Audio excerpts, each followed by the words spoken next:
请揭牌。来宾请掌声鼓励。由中信造船公司制作的安平舰，是海巡署第一只600吨级的巡防舰。为了参与国庆大典，中信造船公司以更具制作 Q 版的安平舰，由台南市议会向承办单位明示联合，顺利收装这只风景的军舰，并伫咧罗里门马动议了后，放伫咧圣母庙后边，后来圣母庙参拜信众嘛会当前来参观。国庆阅兵吸引很多人目光的一艘巡防舰，也是安平舰这个仿真级的，由海巡署所烧下水的600吨级的舰。那今天特别经过民事公司的协助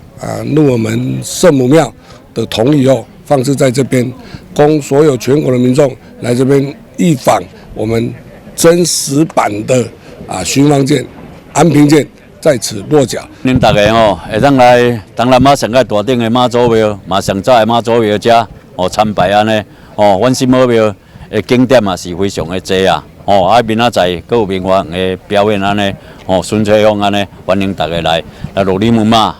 遮参拜罗里木马，庇佑咱事业成功，身体健康。